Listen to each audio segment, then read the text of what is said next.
Hi there, Dorkbot. This is Michael Ang, more popularly known as Mang.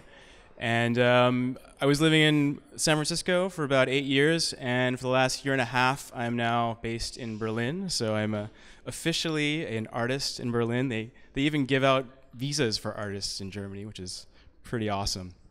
Today I'm going to be talking about the Polygon Construction Kit, which is a software toolkit that allows you to build real-world polygon objects. So for example, if you wanted to build a smaller version of a skull for projection mapping, this might be a technology that would be useful.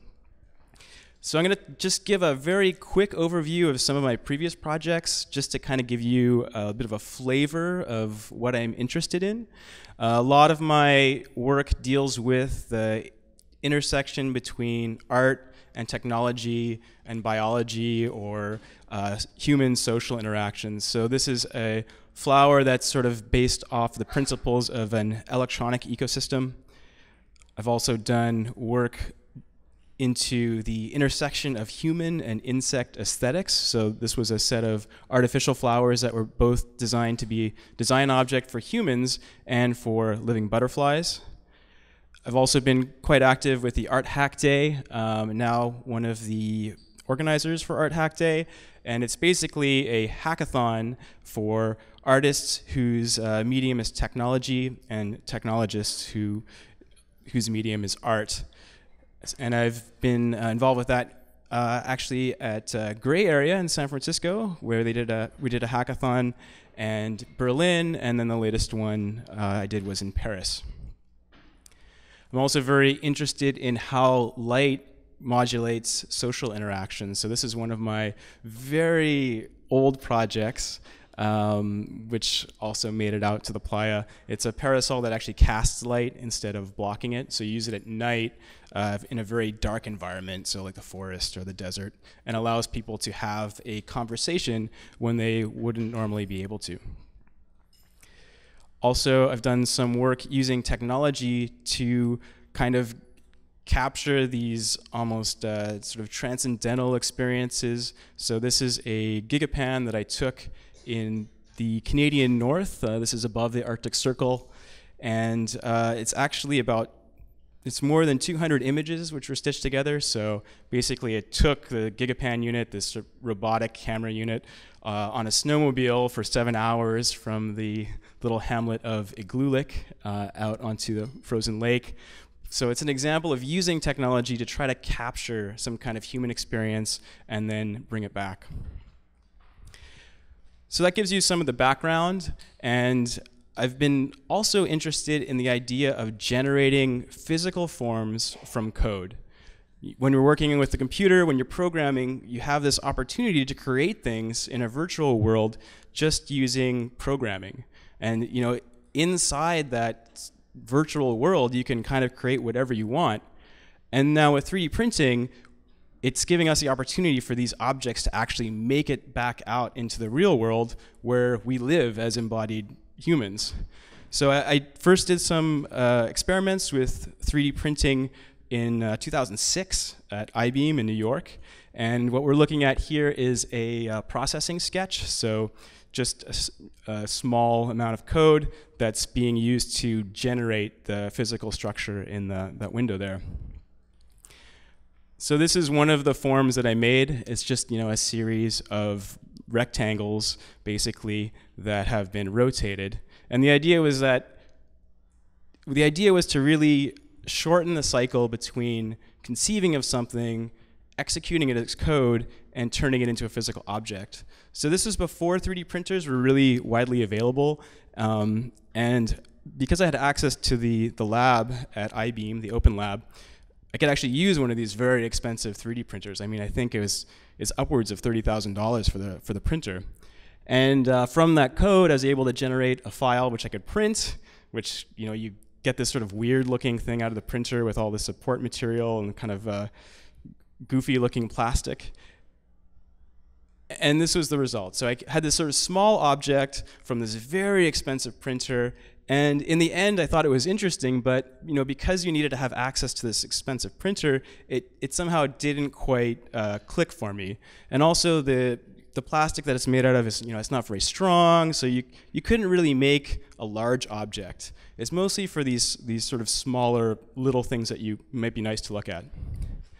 So flash forward to 2014, and I was actually able to get my own printer because, as we know now, 3D printers are just like exploding like crazy. I mean, everybody has heard of them. Many people have them. So the printer I ended up getting was an open source printer. It's based off the really popular PRUSA i3 design, and this one has actually been modified by some guys in Berlin. And it's a REPRAP printer, which means that a lot of the parts for the printer can actually be printed on the printer. So you make one printer, and it prints most of the parts for the next one. So all those pieces in black are actually printed on a REPRAP printer. And in fact, some of the parts on my printer were actually printed on the same printer. So it's this sort of weird looping thing where you can like download the source file updates for these physical objects, print them out, and then upgrade the printer that printed them. So to me, that's like really exciting. Also, because it's open source, and people have these 3D printers, it's actually possible to have open source physical objects. Because with open source software, part of what makes it possible is that in the virtual world, there's no cost for sharing. You copy some bytes from one computer to another. You haven't lost anything. It doesn't really cost you anything. Bandwidth's cheap, storage is cheap. Well, now the same thing is becoming true of the physical objects as well. So I got this printer, and it's really great, but it has some of this, it has some of the same limitations as that expensive commercial printer had before it. It's just, now it's 30 or 50 times cheaper, but the limitations are basically that you can only print within the build volume of the printer. So if you see the red plate there, that's sort of like the maximum footprint that you can print in, and then you can print upwards. So I wanted to make a sign for my studio, and I've got this nice little sign. It's in 3D, but it's a few inches wide. So it's okay, but I wanted to make things that are a little bit more practical and maybe even a little bigger. So I have this machine that can print small things relatively well. Well, now can I figure out a way to make objects that have more practical use? So I decided to try to make a kite using the 3D printing to see if it was strong enough, and it turns out that it actually was quite strong, and it was able to make a kite that flew quite well. So based off that experience, now I had the idea, okay, well now I can escape this build volume. I can print small pieces but extend them out with rods, so I can make a set of connectors and then make a larger structure. And the motivation behind that was basically to be able to create objects on a human scale. I wanted to make something that was not something you would hold in your hand and look at, but something that you could actually walk around and have a better sense of scale. So these are some mountains that I designed, and I had the idea that you could walk between them. And the motivation behind that was actually from the experience of flying over these mountains. So this is near Pyramid Lake. It's a glider port, so there are these sailplanes, these airplanes with no engines, and actually you can get up and fly around. So this is actually a picture of me in the glider. This picture is taken from another glider. And so when you're up there flying around, you get a much different view of the landscape. It really changes the scale. It's sort of like Google Earth, but for real. And an interesting part of this is that almost every glider pilot carries a GPS recorder in the plane. And so you end up with this sort of digital memory of this experience that you had. So this is a flight trace of my flight, and that's Pyramid Lake on the right, and you can see that I've been flying all over these mountains. So I have a very personal relationship with them. This is a picture from inside the glider, and you can see that you actually get up pretty close to the mountain. I mean, it's not like flying in a commercial airliner. I mean, you actually get pretty close to the mountains. You really have to learn like every little bump. It really changes the way the air flows over it. And yeah, the relationship really changes. So I wanted to create a sculpture or an object that would give people some of that feeling. So I wanted to make something that's quite large, And you know, I'm not a sculptor, I'm not really a woodworker, but I have this 3D printer. Okay, so how do we make an object that is, you know, maybe even like, that's that big on a machine that can only create these small pieces? So I started writing some software to make that possible. I started an open SCAD, and then now I've rewritten the software in FREECAD. So this is a picture of FREECAD, which is an open source CAD program. It's not very well known, but it's pretty incredible. It ties together, I mean, just like dozens of different open source libraries, and it provides all of this user interface. So what we're looking at is the mesh for those mountains, which I designed in SketchUp, which has been imported into FREECAD. And my software, which I'm calling the Polygon Construction Kit, is a module that runs inside FREECAD. So you can see there's some UI up there on the sort of like upper left, and those are actually buttons that I was able to add to the FREECAD UI to call my own code. So basically from that mesh, you can run the Polygon Construction Kit code on the mesh, we go over all the vertices, we look at all the angles, and we create these models for connectors. So these are, you know, it's like a digital object which is designed to connect these mathematical vertices. And the nice thing about using FREECAD is that you can actually also like interactively change the objects. If you want to make the connectors longer, or use a different size of rod, you can do that. So this is an example of using the computer code and computer algorithms to create these structures which can adapt to what we need them to do. So this contrasts to modeling things manually and going through and manually constructing each connector. We can actually just design one general connector and tell it to adapt itself for each vertex as is needed. Once we have all of those connector models, we take it into what's called a slicing program. So this is the program which you use to generate the kind of machine code for the 3D printer. Then on the 3D printer, the connectors are built up layer by layer. So, you know, I mean, it's just an incredible distance that printer head has to travel to create all these physical objects. And this is what they look like once they've sort of finished printing, but before they've been cleaned up. So what you end up with is a bunch of connectors attached to the build plate. I generate a cut list for the rods. So again, we iterate over the structure and figure out how long the distances are between all the different vertices.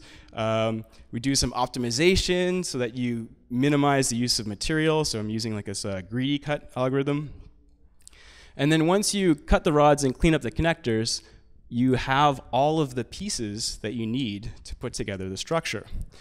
And part of the process of the Polygon Construction Kit was to figure out, you know, how do we make it so that it's easy to construct?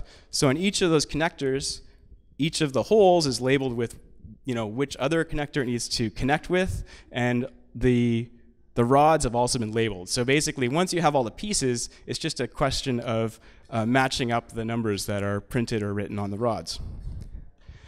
So now that we've got all that and assembled it, we actually end up with this structure which is quite large. So these are about a quarter scale of the size that I want to do, but you can see that, you know, starting with a machine that has a build plate, build volume that's, you know, 20 centimeters by 20 centimeters by 18 centimeters, you can create structures that are much larger than that. So now that we have the Polygon Construction Kit, it opens up the polygon form to be able to be used for creative purposes. So I want to just talk a little bit about some of the aesthetics of it, because this is part of what I'm really interested in. You know, like, creating the tool was this necessary thing to open up this sort of new form to people. And it's really interesting too, like, how many vertices do you need to be able to represent something? You know, how does the human brain fill in this sort of like low polygon models and interpret them? And even just the objects that the printer creates are really interesting. I mean, they're built up layer by layer, and one of the things I actually kind of like about the open source printers is that you're able to adjust all the parameters. So a lot of times when people are doing 3D printing, they're always trying to like reduce the layers, trying to make it look really smooth. But I'm actually interested in bringing out some of those qualities, bringing out the idea that this was a physical object built by a digitally controlled machine. So going from there, I also started thinking about what does it mean to be a polygon object, and what if you were like a polygon organism? You know, the 3D printer allows these objects that come from the digital world to the physical world. Well, what if there were more like creatures coming this way, or organisms? So this was a piece that I've conceived of but not built. It's called the PARASITE. And once I could make these polygon structures, it made me look around and just see if they were already out there. And you see scaffolding, you see all sorts of structures that are basically just built up from these rods that are connected in certain configurations. And so this is a building that has a scaffolding, and it has a kind of white, probably Tyvek fabric on there to cover it. And the idea with the PARASITE is that it would actually, if there was a polygon organism, it might like to like attach there and maybe like plug into the power, and that would be where it would live, and maybe it would try to kind of hide there and try to find some space inside the city to live in. And thinking again about this sort of transition between the virtual and physical, it made me think a little bit about the process of metamorphosis of a butterfly. So if we go back to the picture of the building, this sort of polygon structure builds up around a building, they put up the white fabric covering, and then they start to reconfigure the building inside. And it's a sort of a similar process in a way to how the body of a butterfly reconfigures itself inside the chrysalis. So I've done some work with butterflies before, with the artificial flowers, which is a strange attractor in New York. And so I actually grew some butterflies in my apartment in New York. And it's a really interesting process. So the chrysalis starts green and opaque, and so the creature is kind of hiding.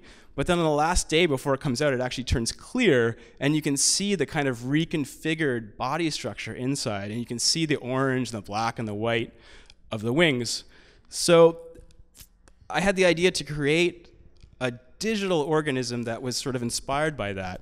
And so I just started sketching the different shapes of the chrysalis, and this was the shape that I came up with. And I used the polygon construction kit to turn it into a physical object.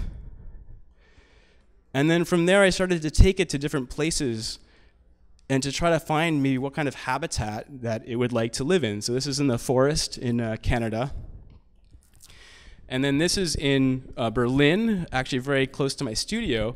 And it took me a little while to realize like why I had built this thing and what it really meant. But part of the inspiration was this like transformation of urban spaces, the transformation that happens to buildings, this process of growth and change.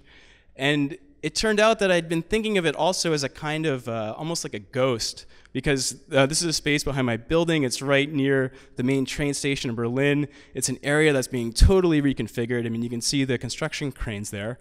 And in this area, there have been people living in tents. And so the chrysalis kind of became almost this like ghost of those people. And here you can see the space next to my studio that was being sort of like cleared out. And actually, I'd wanted to put the chrysalis down there in the field. But by the time I'd finished it, they'd actually already cleared the whole thing out. And so the people who were living there were gone. And then it actually became my turn to move out because my studio was being turned into high-end apartments. And so instead of the chrysalis being down there where that area was changing, it actually ended up top by my studio. And it became kind of this signal of me actually sort of getting pushed out, or the signal of change for the building that I had been in. And so the chrysalis is sort of intended as this kind of a living organism, and it has lights inside, and the lights go through the process of metamorphosis. So they start more at the green, solid green. It's kind of like hiding, and the colors are static, and it changes into this sort of throbbing writhing thing as the structure is blowing in the wind. So a lot of people have said that it makes them think that it's almost like something alive.